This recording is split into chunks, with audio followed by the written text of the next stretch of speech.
Hey guys, Professor Bill, Comic Book University. Amazing Spider-Man issue number 57. Solid issue. From beginning to end, this was a solid issue. There were changes in here to the Spider-Man character which made sense. There's a progression of character, progression of story, a progression of everything, a whole new threat. And that's especially interesting since we're only at part 2 of Postmortem. Spencer has a very interesting way of telling stories. We're going to get into a whole bunch of that good stuff after this. After these messages, we'll be right back. So Nick Spencer is the writer, Mark Bagley on pencils. This is Last Remains Postmortem Part 2. John Dell and Andrew Hennessy with Andy Owens does the inks. Rachel Rosenberg and Edgar Delgado doing the colors. VC's Joe Caramagna on letters. Bagley, Dell, and Maury Hollowell do the cover art, and Marco Mastrazzo does the variant cover art. Designer Anthony Gambino, and yeah, let's go from there with Stan Lee and Steve Ditko creating Spider-Man. So I talked a lot about the art in the previous issue. I'm going to bring it up again now because it's kind of important to this. A lot of these pages, look, they're glossy, okay?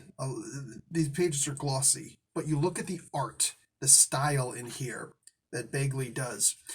And what's interesting is that this actually feels more like the old school 80s newspaper print, 80s and, previous newspaper print that used to be, I don't know, presented by the comic book companies. And I can't lie when I say that I miss it. Now, make no mistake, this is pure nostalgic for me, and I'm sure there's plenty of much younger audience members out there, Comic Book University alumni, who are just like, no, the old school sucked. I can't imagine going back to that. Even in light of the 90s with the ridiculous hyper focus on colors, right? They'd still prefer the nowadays stuff. Okay, I hear you, and you're not wrong.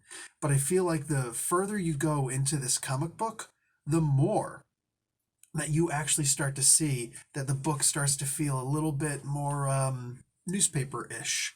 And I just dig it. You're going to get images like this all over with like some wild, and I'm going to stay on this page for a while. And then you get right over here and look how subdued. Not just the pencils, because the pencils inks, it looks like a wide brush was used, right? As opposed to like a fine point pen to just, I'm just going to go over the inks really quick. I'm going to go over the pencils with my finishes. And I'm just going to finish all this stuff up. Yeah, that's really cute and all.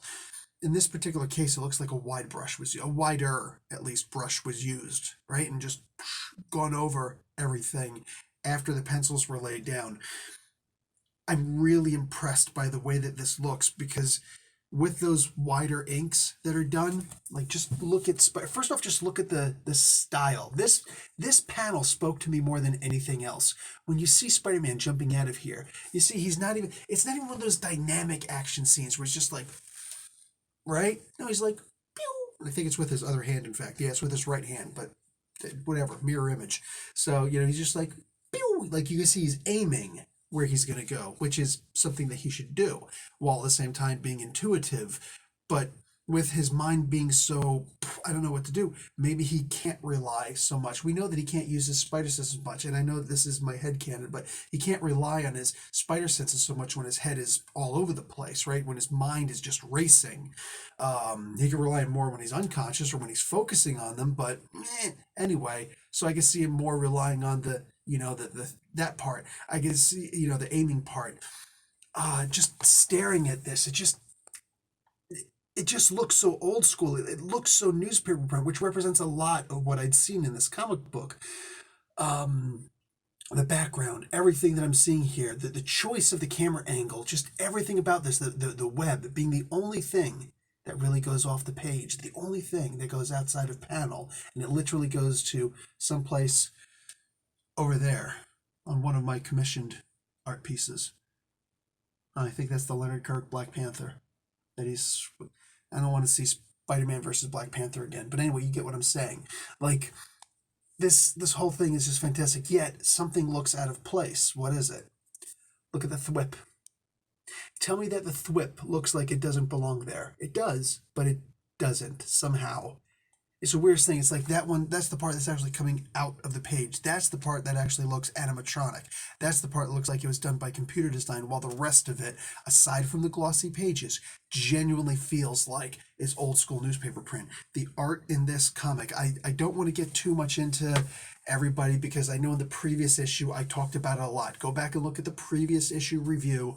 I went into extensive detail about the art. I'm simply pointing out a couple of different things that I see in here. Fantastic. Scenes like this. Scenes like this go into the story because Spider-Man does show up, as we saw at the end of the previous issue. He shows up and he's like, Osborn, Norman, I need some answers. Why is he asking for answers? Well, because the Order asked for answers. Who's the Order? Well, in this issue, this is the formation of the Order. So all those, in fact, let me go back to that page because that's actually something I want to talk about with the pencils on this. All of these spider characters who I'm about to find any second now, right here, this image, these guys are all the Order now.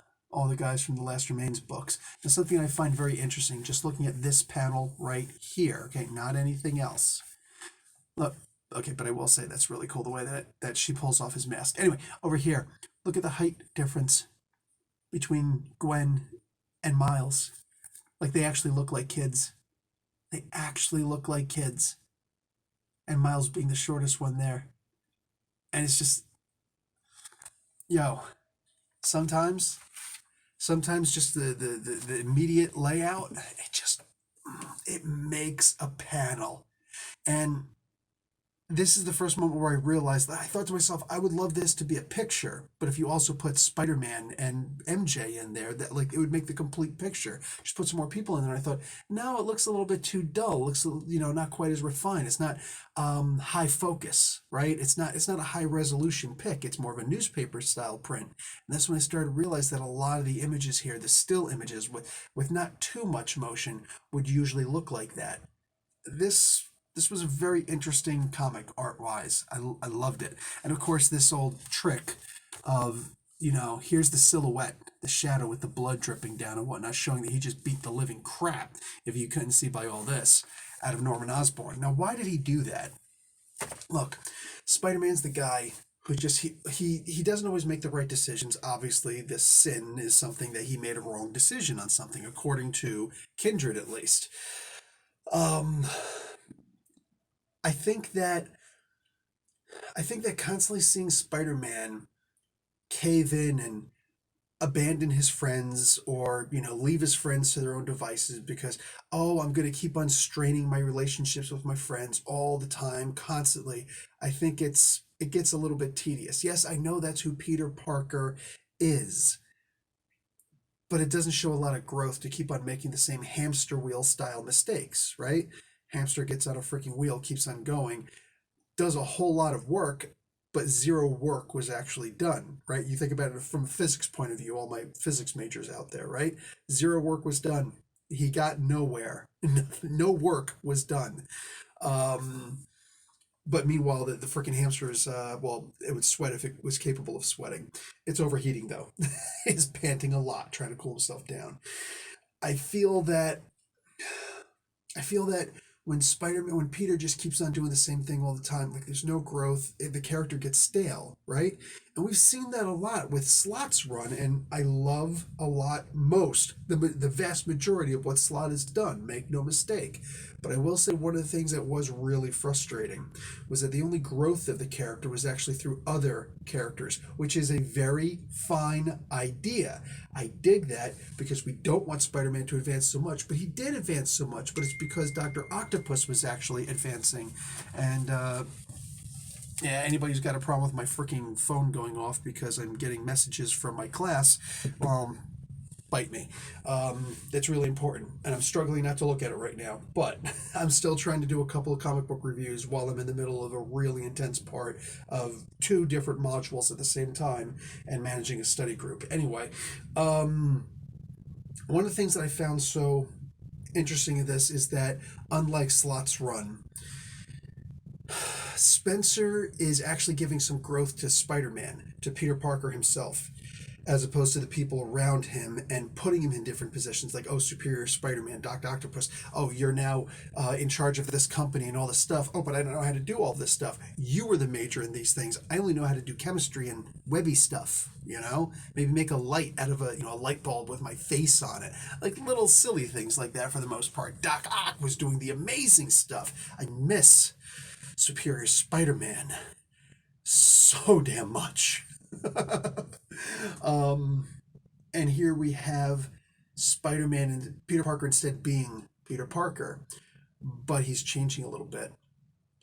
Instead of saying I'm going to throw away my friends, or I'm going to trust that the threads of my friendship with all these other people will stay and they won't snap, I won't break them by straining them too much, which is a funny way to put it because he's got his essentially unbreakable webs, right? It's very hard to snap those, but his friendship ties aren't quite as elastic. Here he's like, I'm done with putting you irredeemable people, this Osborn family and all sorts of irredeemable people in front of my friends. I've got good people in my life. You said it yourself, even though I don't want you to put your name, my girlfriend's name on your tongue, Norman. Don't you dare say Mary Jane again. I'll bust your ass. What happened? He said it again. He bust his ass. He's like, no, I'm done. You're irredeemable, no, Norman. No matter what the hell I do, you're freaking irredeemable. And the same thing with your freaking wacky son. Between the nonsense that he inherited from you and his own nonsense, this dude who, mind you, they actually showed, that's what's so impressive about this. It's not just him beating on Norman. It's him seeing the stuff that Kindred did to him. Ripped out his freaking heart. Don't forget, back to Slot's series, the Clone Conspiracy, what happened to Ben Reilly? He was killed multiple times. He was killed so many different times. Like, just grown, just simply be destroyed again by the Jackal. Drowned, shot, whatever. All these different ways of dying. I think it was like 33 times, something like that, right? With Peter, this wasn't over several lifetimes. This was all within a night. This was all within, like, dead, brought back to life. Death, brought back to life. I mean, right? Like, this is a lot of trauma just stuck in a moment. Well, Riley had, I'm not saying one's worse than the other. I'm saying Riley's got a long time to try and deal with all of this stuff and just, oh, this, I'm going to be anticipating death, and the anticipation of death is worse than death itself. Hard to kill quote. Really good moment. But in this case, with Peter, it's like all this stuff happened. It just happened not too long ago. What time has he had to process this? It feels relevant. It feels like it's moving. It feels like we're reading this comic book in real time. You don't get a whole lot of comic books like that. We're supposed to be getting this Spider-Man velocity thing. I could care less. And it's not a slight on anybody. I don't remember who's doing it, whatever. I just don't care. You know what I'm saying? Spider-Man has always been moving, and if he wasn't, somebody was writing him wrong. You know what I'm saying? And here, Peter's actually moving inside also. He's like, you are an irredeemable person, and your son is irredeemable, and I'm done. You guys figure out your own stuff. If I even get a whisper that this guy's being released, I'm coming back to finish the job on you, dude. Like, I'm going to go back in black on you, all right? Ask Fisk how that felt. Like, he doesn't say that, but I'm saying. He's not saying, I'm saying, all right? I felt that there was so much development in here by making Peter not act like Peter. And a lot of this, mind you, is because my beliefs on Peter Parker are it's time to not retire the character, but to finally age him proper. Enough of what Cebulski and whoever think. It's time to actually age the character. Peter Parker can't be a high schooler anymore. They got to stop trying to undo the marriage between him and MJ. They need to just recognize that all of this story happened. And for the most part, I feel like, maybe I'm in a wind tunnel on this, but I feel like there's more than enough of us who are saying, can we please just have Peter move on in his life? Still be Spider-Man, but stop trying to make him a kid. Let him be an adult. Let him be a mentor to Miles and whoever else needs it. He was the first. Shouldn't he be a little bit more responsible? Shouldn't he be a little less jokey, a little less goofy, a little less immature, therefore a little more mature? English, pal. You got Miles, and I love the Miles character. Genuinely love the Miles character, and I think that that's where a lot of the exploring the world needs to come from. You want to have a little immaturity because he's a kid. That's where you have that. That's the Spider-Man that you look to now to have that because it's going to be commonplace. Comics can't be stayed, and also the whole it's every 7 years in comic book time to 1 year real time, or no, oh now it's every 10 years to every 1 year. Yeah. All that stuff is cute. It's more about sliding time scale. You don't look at it as 1 year to 10 year. I don't know who came up with that idea. That was actually something from in the past that was supposed to stay in the past. It's not relevant today. We just simply have to look at it as this character has been around for a while or not around for too long. Just keep it at that, you know? But the thing is that there have been so many Spider Man comics. So many. Amazing, spectacular, vanilla, web of, right? There's just been so many different Spider Man comic books, so many different Spider Man stories that more than any other character, more than Batman, more than Superman, more than Captain America, it's time to really have all of these experiences weigh on Peter. When he comes across the Green Goblin, much like we saw when and it's mentioned in here, when he threw him out of the life pod, he was still hoping that he could be redeemed. You know what I'm saying? He's like, I'm not going to save you. I'm going to let Sin Eater save you. All right? I'm going to let him do the thing that he does. He was still thinking mercifully, just, not as mercifully as he'd usually think. So in this case, it makes it easier that he's just like, no, I'm done. I'm not going to be your superhero. I'm a superhero, but I'm not your hero. You guys need to figure your own lives out and stay the hell out of mine. I loved this comic book. Now, the end of this comic book brings some speculations. Go away if you didn't read this comic book. That's your warning for spoiler that's about to come up. So, Charlie Cooper, she's doing her little mortuary investigation thing, kicks the other doctor out because she doesn't want that that guy that mortician to solve the mystery just by talking about it. So she kicks him out and she stays there by herself. I think everybody saw something to this effect coming. Something was coming back. We've all seen a horror movie. Apparently she hasn't. She calls up Mary Jane. Mary Jane was the one that requested. See, it was a private thing. Mary Jane's not an official. She doesn't have the right to say, hey, I'm ordering you to do such. It was like, hey, can you do this for me as a friend? Could you find out if there are any other similarities or differences between all the people who came back, who were brought back, who were dug up, so to speak? Well, one thing, she found that there was an extra body. And it was about who that body was. And she's calling Mary Jane, who doesn't answer the phone because she's sleeping just as Peter's coming back into the apartment. God, I miss those days. Oh, I miss those days, and it was so great to see that again. Peter sneaking back in and MJ waking up. Hey, Tiger. I'm like, oh. We all want an MJ in our life. We all want somebody to call us Tiger. I wonder if I can ask my wife, she'll start calling me Tiger. She would probably start laughing her ass off, whatever. Like, this is, oh man, God, it just felt so right. After all these years, he snuck back in her apartment.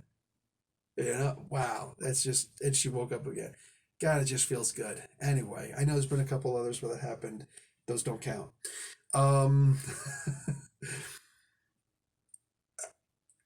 The idea that she's saying, yeah, there's an extra body, and then the giant centipede shows up with, mind you, Knucklehead, Kindred in there, trapped in that Dark Force blank space cube tech thing. I don't know who this person is who showed up. I don't know who the extra body is, whether it's the body that came back or it's just the centipede that showed up. What I do find interesting is that it could actually be MJ. What if this isn't MJ proper who's returned? Hmm. What if it's actually Harry? Because I still hold on to the slight, ever so slight chance that Kindred isn't actually Harry, right? What if it's Norman? What if it's something else entirely different? Like, who knows who it could be? Maybe it's Flash. You know what I'm saying? We have no idea who this could be. But for the love of God, man, it's somebody, and I can't wait to see who it is. We're probably not going to figure out who it is in the next issue, right? If we do, it's probably going to be a last page reveal. You know, it's going to be like, oh, is this the guy with the, oh my God. I love that Spencer still has it. I love that, what are we, 57 issues in, plus all these extra issues, the .lr, the dot whatever, last hunt, right? All this other stuff, the Craven's Hunt thing, all these extra tie-ins with Spider-Man and whatnot that are essentially essential reading. I think that this many issues in and he's still surprising us. Hell's yes. Hell's yes. I'm all aboard for Spider-Man. Guys, I'm out. Like the video, watch an ad, and let me know who you think that the person is. I will be judging all of you. And the person who's right, I will give some credit to, I'm saying. All right, guys, I'm out. Talk to y'all later. Professor Bill, Comic Book University. Class dismissed.